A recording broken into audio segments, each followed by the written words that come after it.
Ci hanno detto eh sì, è uno shock, soprattutto se arrivate dalla Turchia. Siamo aggregati a una compagnia di giapponesi. Benvenuti nel programma di Bruno Vespa. E all'interno il pavimento è fatto di cadaveri. Stai addormentando? C'è un sonno. E cerchiamo un altro posto dove andare, perché di sicuro qua no. Ma non voglio fare un'ora in più.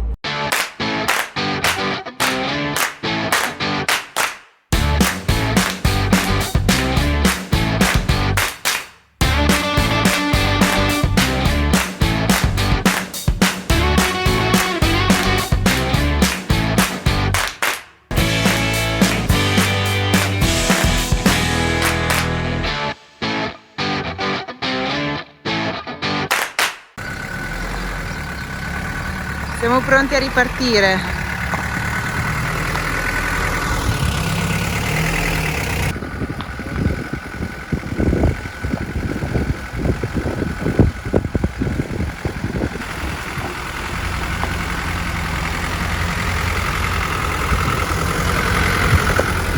Bruto ha passato brillantemente la prova, stradina sterrata in discesa, con ostacoli anche tra l'altro. Quindi siamo pronti per lasciare questo posto.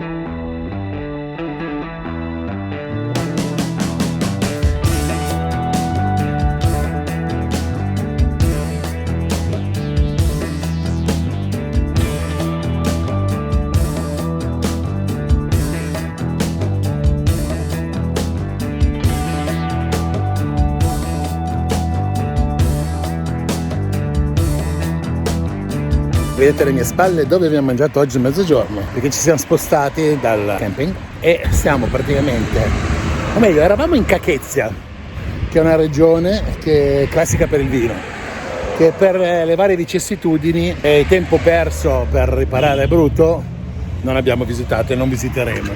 Sinceramente devo dire una cosa, anzi ve la dico dentro, così mi sentite meglio. Volevo dire che purtroppo la Georgia, forse un po' per l'incidente, ma non mi sta facendo impazzire. Anche oggi parlando con la ragazza del camping, che sono australiani, ci hanno detto eh sì, è uno shock, soprattutto se arrivate dalla Turchia, perché la Turchia è molto aperta, le persone sono sorridenti, mentre invece qua sono un pelino più chiuse, un po' più così riservate, diciamo così. Però mi fa, se stai qua e le conosci, poi invece sono persone di cuore. Sicuramente non si fa di tutto in erba un fascio, probabilmente culturalmente parlando sono un pochino più chiuse, anche noi italiani lo siamo in alcune occasioni, per diffidenza, per tante cose. Però questo sinceramente mi lascia un attimino di più di speranza, però la sensazione mia rimane comunque quella, non mi sta piacendo, guidano veramente male, sono molto irrispettosi, perché se vediamo anche la polizia che se ne frega di quello che è successo, dice non ha l'assicurazione, va bene, dice mettetevi d'accordo se no sequestriamo tutto, e cercavano proprio di dire ma chi se ne frega, mettetevi d'accordo e io me ne devo andare, cioè non erano assolutamente interessanti né a far rispettare la legge né a trovare una soluzione a uno straniero che insomma era qua che chiedeva aiuto, ma voleva solo ed esclusivamente andare a casa. Magari mi sono sbagliato di poliziotto, può darsi, non lo so, però fatto sta che la sensazione ad oggi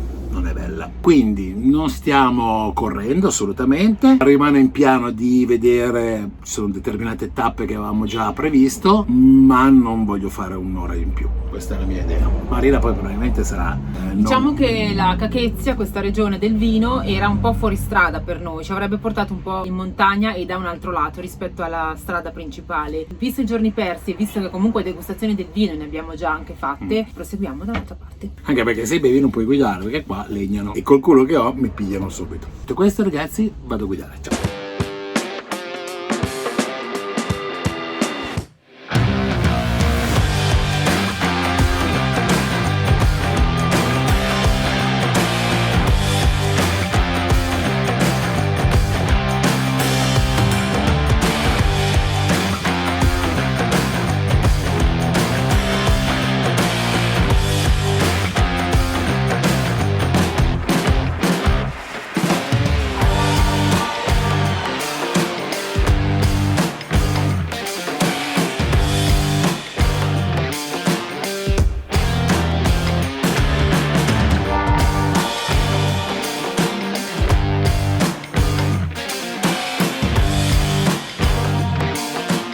wine, ice cream.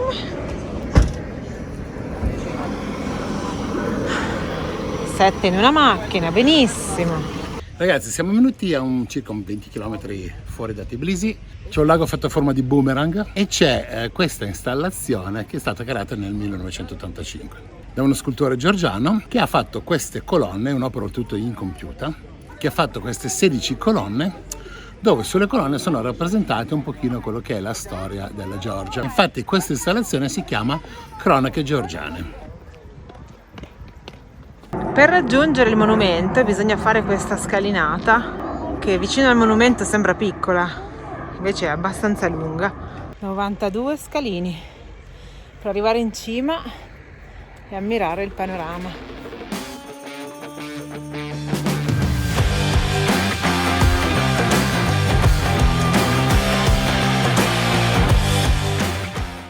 Nella parte bassa sono raffigurate tutte scene della vita di Gesù, invece nella parte alta, quella, ci sono tutti i re e regine.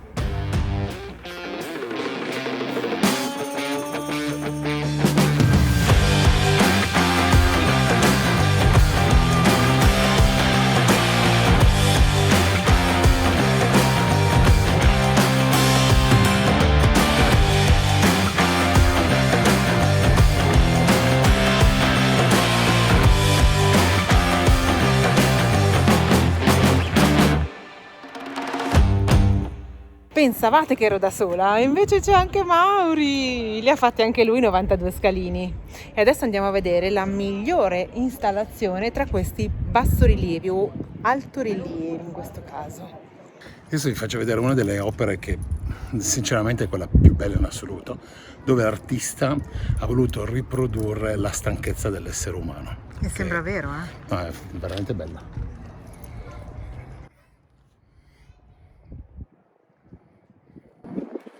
Che sei pirla.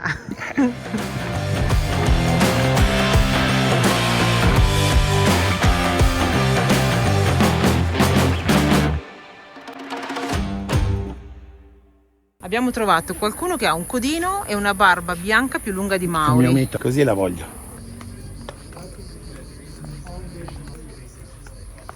I like these mouthpiece here, but I enjoy all that. So now that we've done the spiritual part,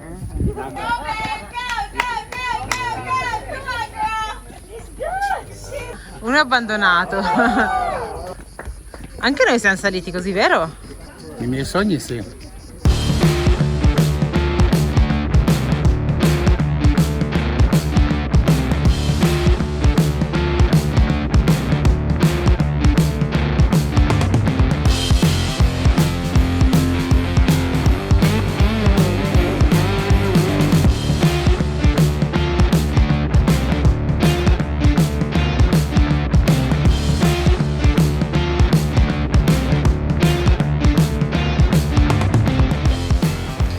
Altro spot della giornata per oggi pomeriggio, ci siamo fermati qui, ma queste non sono mucche, queste sono bufale o bufali, non lo so, è la prima volta che li vediamo, sembra che hanno i tupè.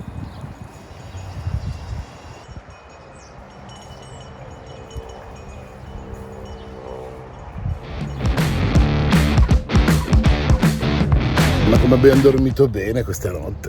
A parte questa mosca qua, ma vedete? Allora, la bastarda che mi saluta ancora. E intanto mi viene a svegliare. Cosa fai con gli occhiali da bono degli due? Che sono buono. Sei buono. Perché a me sta cacchio di luce mi fa venire mal di testa, lo so già, quindi uso questi occhiali. È tutto grigio, siamo nel Caucaso e qui sul Caucaso ci sono spesso perturbazioni. Ce le siamo prese tutte. Comunque oggi, prima che arrivi la pioggia, lunga pioggia, andiamo a vedere una cosa importante. Non sarà chiuso. No, dai. Speriamo di no. Dai. Oggi è lunedì, quindi... Non siamo andati ieri perché siamo arrivati tardi, comunque era strapieno di gente. Però, insomma, andiamo oggi, dai. Andiamo. Siamo a guarda quanti pullman sono già arrivati. Siamo aggregati a una compagnia di giapponesi ed entriamo dove stanno entrando loro. Non sapevo che avessero qui una cultura di pellicce, ma evidentemente deve far freddo d'inverno. Mi inizio a svelare dove siamo. Siamo a Mutsketi. Non ci sono vocali. Vabbè ragazzi, ve lo metto qui sotto perché e poi riuscite a pronunciarlo voi bravi. Questa fu fra il III e il V secolo la antica capitale della Georgia. Questa città sorge fra due fiumi ed è importante proprio perché fu la vecchia capitale, ma soprattutto perché c'è la antica, chiamiamola cattedrale, che è la più vecchia dell'Armenia e la più grossa. O meglio, in teoria sarebbe la seconda perché la prima, ma è moderna, è a Tbilisi. Quindi diciamo che questa qua è la più vecchia e importante, vecchia proprio la più importante.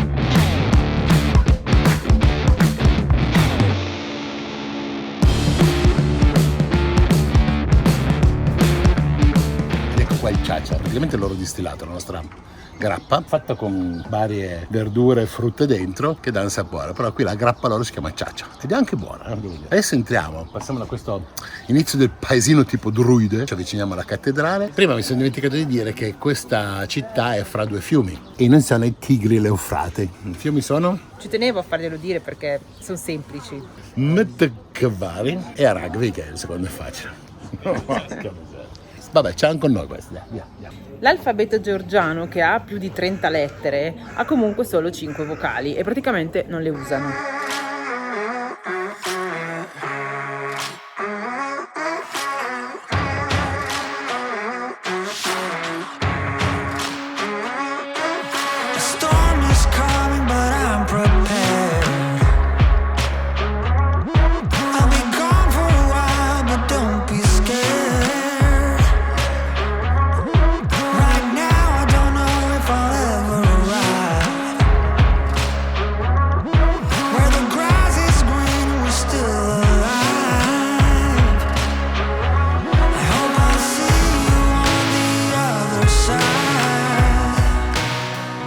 Questa chiesa è stata costruita, innanzitutto fortificata, ed è stata messa in un punto strategico che ha la convergenza dei due fiumi, di quelli che vi ho detto prima con i nomi strani. Quindi riusciva a dominare anche un attimino quello che poteva essere il traffico.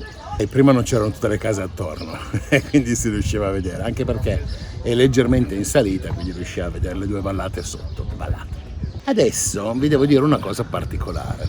All'interno di questa chiesa si narra che un georgiano alla crocifissione di Gesù era presente e abbia acquistato la sua tunica da un legionario romano, l'abbia portata con sé fino ad arrivare in patria, esattamente in questo paese dove era la sua residenza. Cosa è successo? Ha spiegato la cosa, ha tirato fuori la tunica, l'ha fatta vedere a sua sorella l'ha abbracciata talmente forte che in quel momento lì è morta. Che culo, eh? Era talmente forte l'abbraccio che praticamente l'hanno seppellita con questa tunica perché non riuscivano più a levarla. E sembrerebbe che è stata sepolta qui all'interno. Quindi qui all'interno di questa cattedrale tutto sto gran pippone per dire c'è la tunica di Gesù. Ci credete voi? Io no. Benvenuti nel programma di Bruno Vespa, vi facciamo vedere il modello in miniatura della cattedrale, dove si può vedere che è stata costruita a base a croce, pianta rettangolare, allungata. Ha la caratteristica di avere questi archi detti ciechi, nel senso che non sono finestre ma sono solo archi, con i cornicioni d'alto rilievi che vanno a modellare un po' di più questa struttura molto piatta e austera.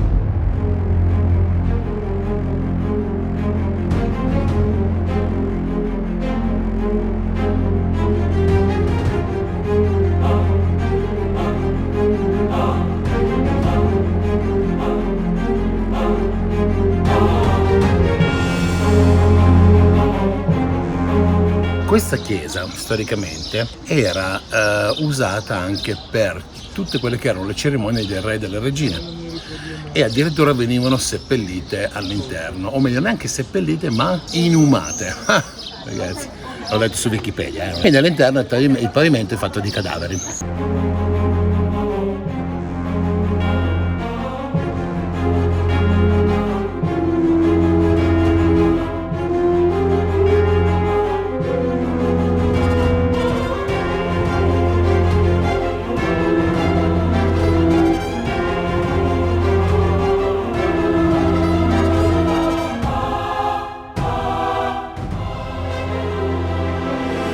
La particolarità di questa chiesa è che ha tantissimi passaggi segreti, ma tantissimi. Vediamo se ne scopriamo qualcuno. Dove vai? In sacrestia? C'è qua una specie di tomba, ma non so se è quella dove c'è il coso di Gesù. Però ho scoperto una cosa, un passaggio segreto, che era coperto da un quadro. Ostia, scappiamo!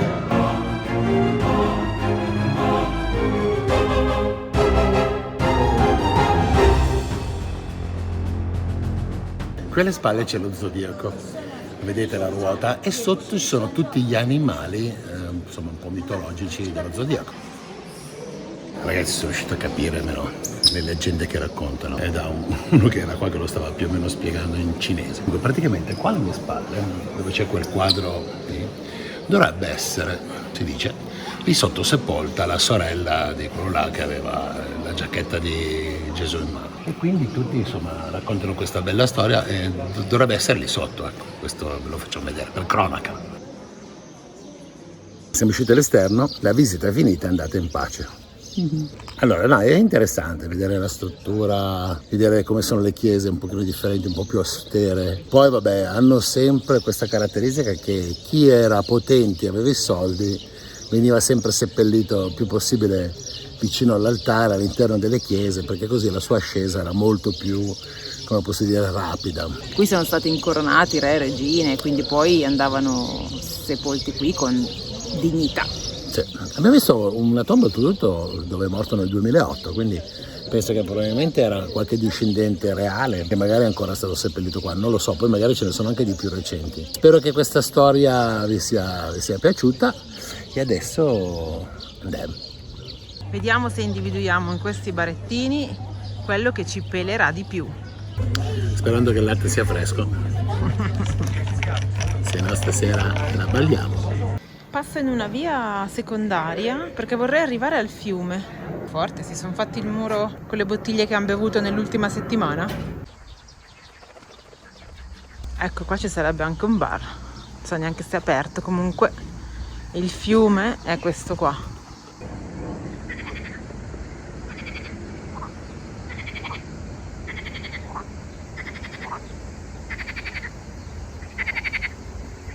Lì in cima c'è un altro monastero dove tutti i tassisti dicono che ti vogliono portare, e facendo il giro di qui noi dovremmo essere parcheggiati proprio sopra lì. Vediamo un po' se non mi sbaglio, se no devo tornare indietro. Non spaventatevi per la spazzatura, perché tra poco mi sa che nel piazzale più grande ne appare un'infinità. Oh no, è chiusa la strada! E infatti guardate un po', sono perfettamente in linea d'area.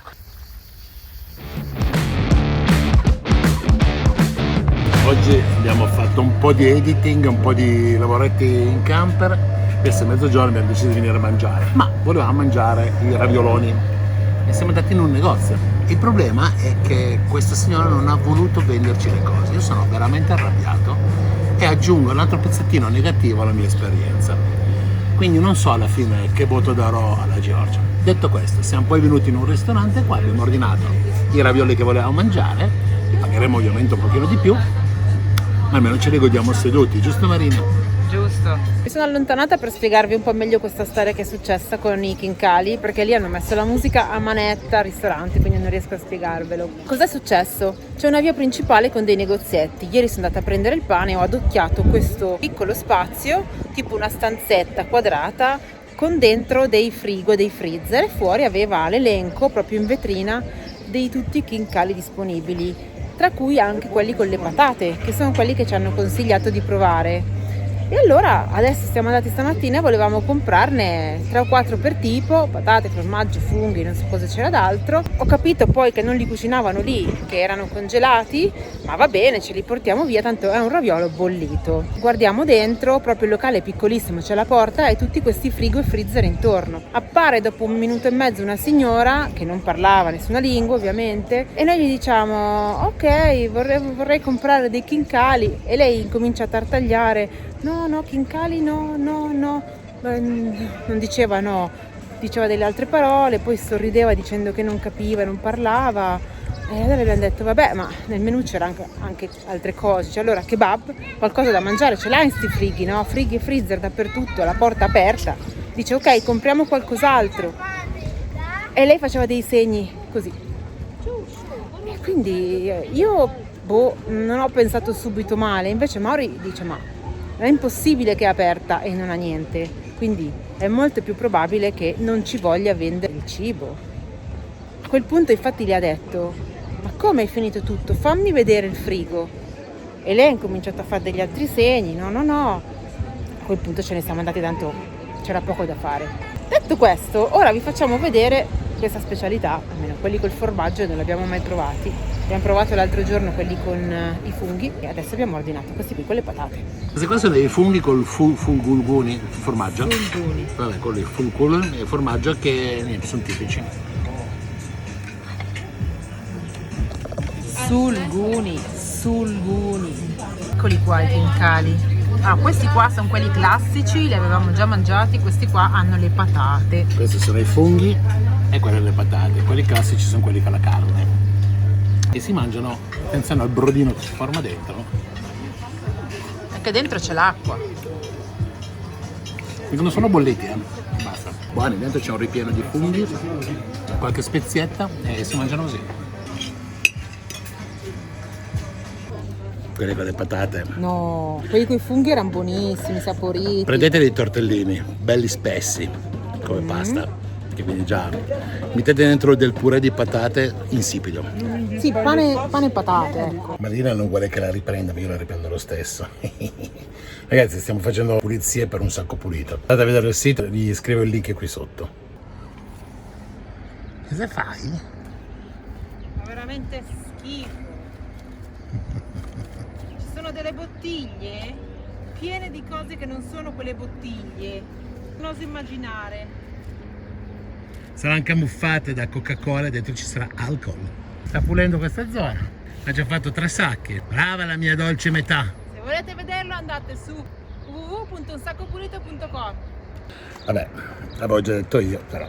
Ragazzi, non vi stiamo a raccontare i soliti problemi di spazzatura che incontriamo giornalmente, però questa iniziativa di Un Sacco Pulito noi la facciamo a prescindere dal pubblicarlo sul nostro canale o meno. Carichiamo le nostre pulizie, non tutte perché a volte ce ne dimentichiamo, comunque sul sito Un Sacco Pulito. Se è un qualcosa che ci tenete, andate a vederlo e partecipate anche voi. È gratuito e date una mano al mondo che ne ha bisogno. Ci stiamo facendo belli.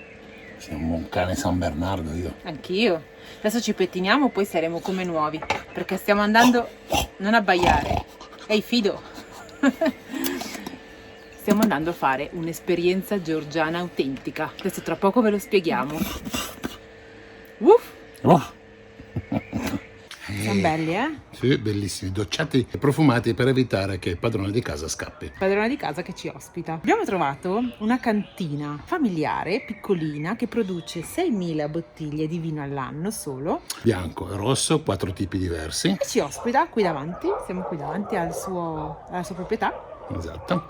E praticamente stasera ci farà fare una degustazione di vini e mangeremo i loro prodotti, quello che cucina la mamma. Esatto, praticamente sì. Non è una cosa di tour turistici, qualcosa che abbiamo trovato così online per fortuna. Tra l'altro è un paesino minuscolo Sì, che infatti. aveva neanche quasi il supermercato. Non si è fatto. Quindi niente, stasera così andremo a degustare vino e prelibatezze locali. Indem. Poi volevo dire una cosa, volevo farvi notare il brufolo di Marina. Proprio per farlo notare bene. Mangia le schifezze, mangia, Ma mangia. va, queste sono cose dell'adolescenza, Sì. sono normali. Adolescenza, ma va.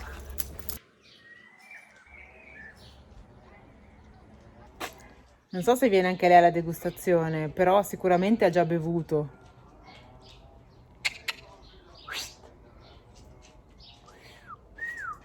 Se guardi il muro. Gli ha aperto la porta. Ok, questo è l'unico cartello che c'è, quindi bisogna telefonare per entrare, che non ci sono i nomi. Praticamente casa loro, vedi? Allora, questa è la terrazza che hanno fuori. Ehi, ciao! Ma adesso ci stanno attaccati tutta sera. Ah, sicuro. Vedi? Qui hanno già messo hanno già preparato delle cose. Già buona che non hanno mangiato. È già buona che non ci hanno mangiato dal tavolo. Questo è il posto per la degustazione dei vini. Si entra in questa porta, in questa cantina, arredata proprio come una tavernetta. È un po' buio, però c'è una specie di banchetto qua, di lavori, di mestieri, di bilance. Poi ci sono queste tavolate dove preparano gli aperitivi. È arredato proprio come una delle nostre taverne di montagna. Ma la cosa interessante, ragazzi, è qui. Questa è la cosa più interessante. Questa è la loro cantina, la loro produzione. Il vino viene fatto macerare in delle giare di terracotta sottoterra. Figo, eh?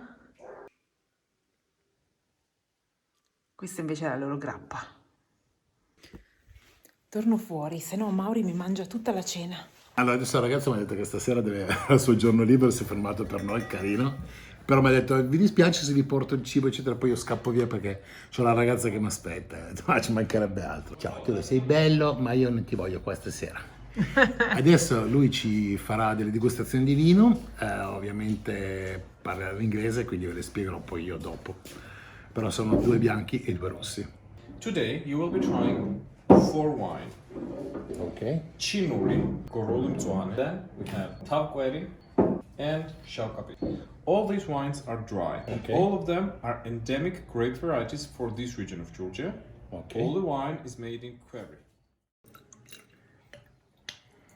Che colore. Grazie. Enjoy. Thank you. Thank you. Assaggiamo. Cosa ci ha cucinato la mamma? Pollo fritto, queste sono tipiche melanzane con ripieno di noci, formaggi vari, con questo qua che sono quei dolci Quelli fatti nell'uva. Esatto, con quella.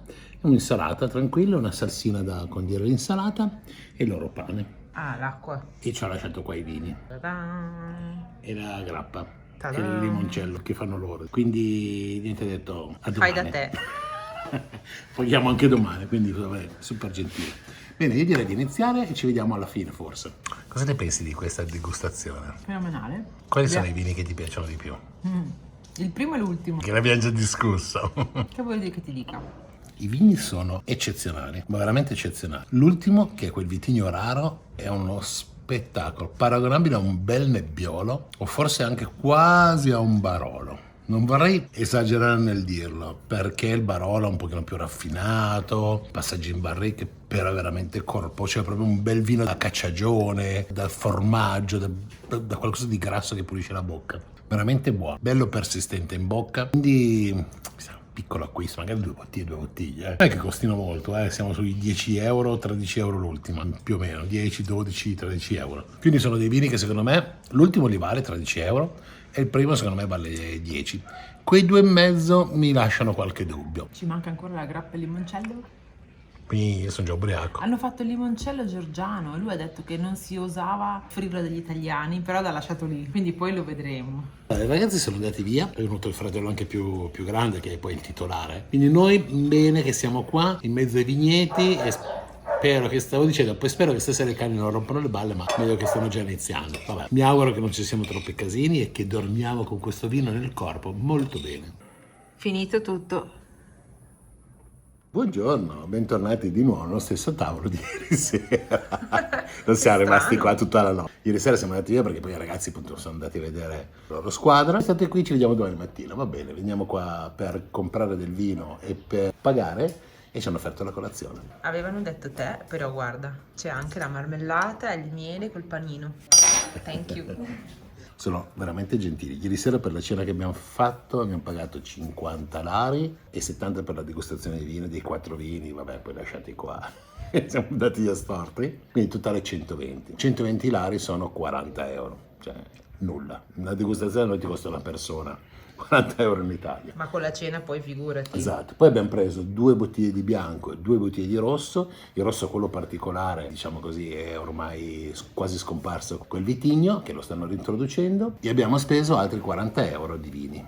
Ci hanno preparato anche un mini cacciapuri ripieno di formaggio, figurati. Vabbè. Cioè, oggi vabbè, la colazione, pranzo, tutto insieme. Basta, fino a stasera non si mangia più. Alla fine abbiamo deciso di fare il brunch, nel senso che siccome ci abbiamo portato tanta roba, sono già le 11:30, facciamo anche mangiare tutto e saltiamo il pranzo. Non so se sono contento o no, però diciamo che se poi mi viene fame magari qualcosetta mangi più, giù, più.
nascondo sempre dietro il brutto perché c'è vento.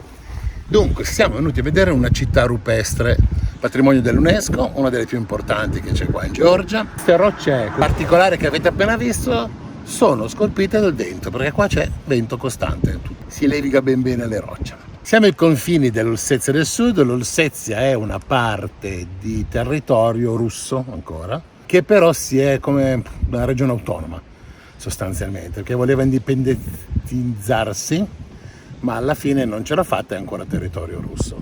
E adesso andiamo a vedere queste grotte, che sono delle pietre ferme, bucate.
Si sono ritrovati degli scritti che parlavano di questa cittadina, perché questa qua era un grosso, come posso dire, canale di Suez, nel senso che era la comunicazione via terra fra la parte asiatica e la parte europea. Cerchiamo di scoprire se è ancora visibile una strada che era un canyon di 150 metri più o meno, scavato in questa roccia, che veniva aperto e chiuso ovviamente a piacimento dei locali, e quindi addirittura a questo punto è stato conteso da diverse guerre, perché era appunto un punto strategico. Non vi sto a dire che anche qua c'erano le stanze del vino, della cucina, da letto, sono molto simili a tutto quello che vi abbiamo già fatto vedere nei mesi passati. Sono città scavate nella roccia e come tali c'erano ambienti dedicati per le varie mansioni del giorno e della notte. L'unica cosa che così vi facciamo vedere che è degna di nota è una chiesa che è stata scavata.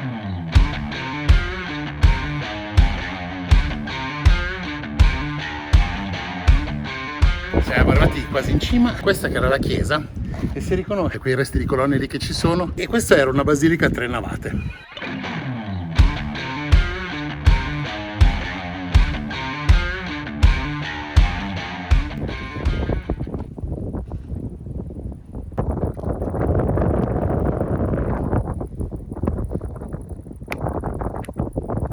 Ho mollato il vento un attimo, quindi ve lo dico. Questa qua era la strada di passaggio dove veniva chiusa, e insomma era un attimino una specie di gate dove si saliva da qui, non è molto mantenuta, e si continuava per questa vallata dove aprivano e chiudevano quando volevano loro. Per passare? Pagavi? Ti è piaciuto? A me sì. A me sì. Ho fatto esercizio fisico, dai. Per carità, è un'altra di quelle città, come avevo detto prima, scavate nella roccia. La cosa particolare e carina era proprio questa sorta di gate che faceva o meno passare i vari commerci. Ed era appunto strategica, e infatti se la sono combattuta violentemente più di una volta. Beh dai, paesaggio carino e storia interessante, quindi tutto sommato è un sì. E adesso C'è anche da visitare Chiatura, che è un paese molto importante, è stato molto importante verso gli anni 50, ha tutta una storia sovietica di mineria e di funicolari costruite, ma anche quello è molto fuori strada per noi, quindi proseguiamo verso Kutaisi. ma prima bisogna fermarsi. Sì, faremo uno stop tattico per la merenda, visto che oggi si è fatto il brunch, poi si fa il dinner, Il brunch. Vabbè dai, basta sparare, andiamo.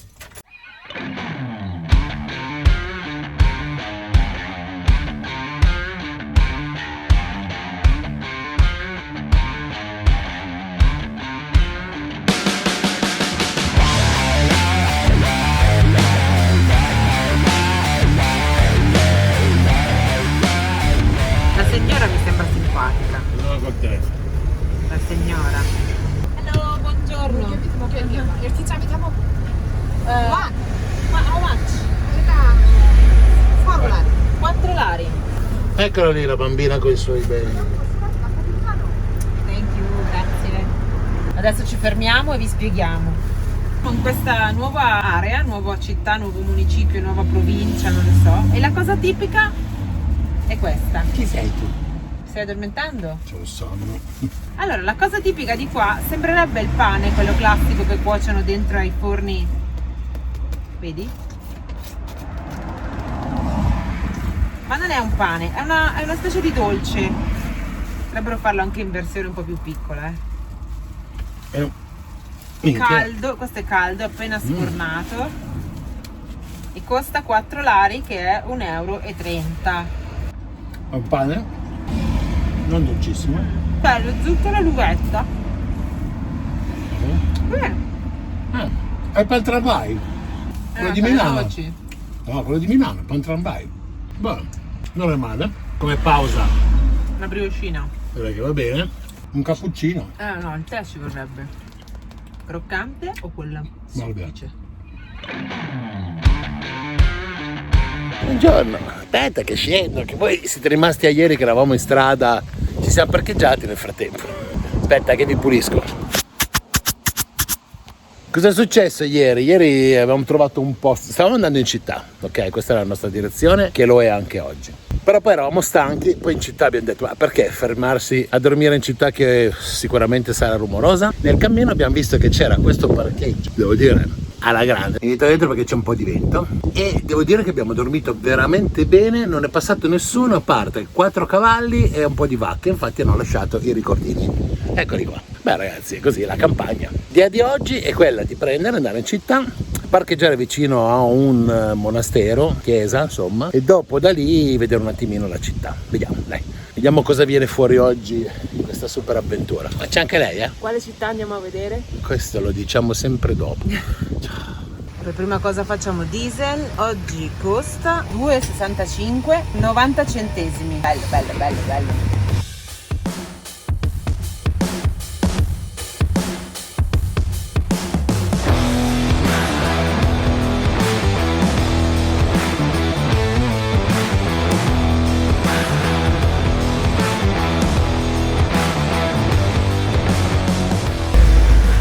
Questa è una strada a doppio senso. Adesso andare a sinistra, E noi siamo, improponibile. Google ci ha mandato nei sensi unici e abbiamo dovuto fare di testa nostra.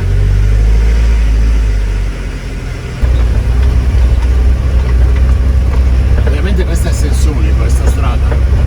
Andando in giù? Esatto. Teoricamente. Ma loro vengono anche in su. Ma allora se ne sbattono le balle. Avremmo dovuto fare anche noi l'altra strada di là che ci diceva senso unico.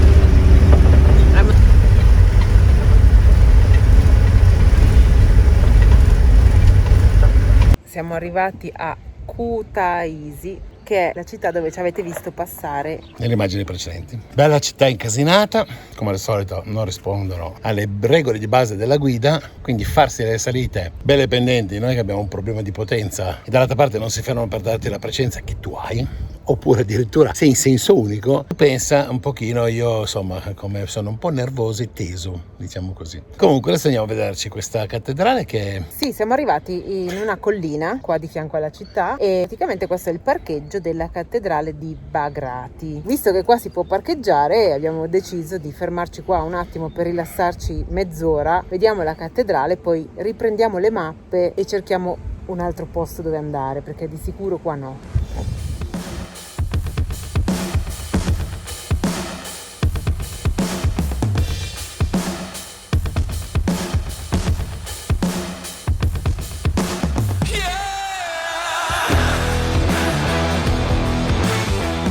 Siamo venuti dietro, che è inusuale fare queste riprese, perché questo qua era patrimonio dell'UNESCO, questa basilica, chiesa che sia. E poi è stato tolto dal patrimonio dell'UNESCO perché hanno costruito un ascensore.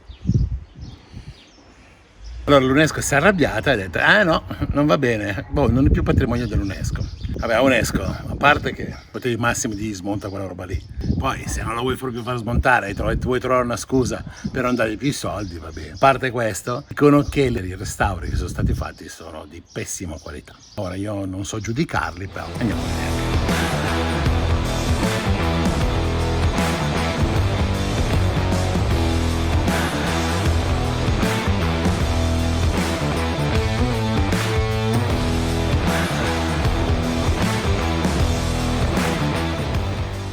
la ristrutturazione con quelle parti nere. Quelle parti nere sono una sorta di acciaio, comunque color bronzo, che hanno replicato la struttura che era prima fatta in pietra. Devo dire una cosa, a me personalmente piace questo accostamento moderno che replica quello che è l'antico. Non è male, se devo essere sincero. Certo, non è fedele all'originale in pietra, però se guardiamo le ristrutturazioni fatte in pietra nuove, cioè poi alla fine che cambia?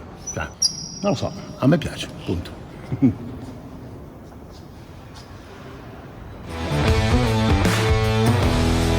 so dire se a me è piaciuta o no questa struttura, però la storia quantomeno è singolare, non avevo mai sentito qualcuno che uscisse dal patrimonio UNESCO, però effettivamente se hanno le loro regole sarà così. A prescindere dalle regole o meno, che a me esternamente non mi fa impazzire, nel senso che ci sono delle parti che non avevo neanche minimamente guardato che sarebbero da ristrutturare, però l'accostamento acciaio antico, diciamo così, mi è piaciuto ed è l'unica cosa.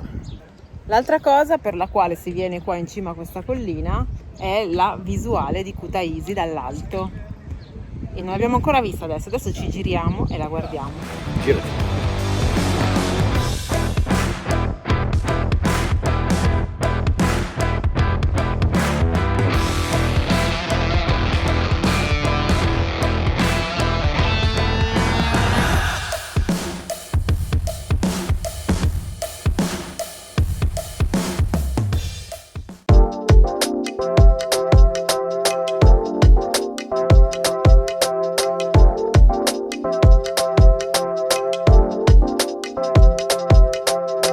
Questa fu nel 1900 Tra il terzo e il quinto secolo. Ok. Dietro Marina c'è uno stormo di cinesi. Uno stormo, che fanno? Volano. Probabilmente sì, mi stanno riprendendo. Comunque, qui alle spalle c'è lo zodiaco. Non hai detto come si chiama?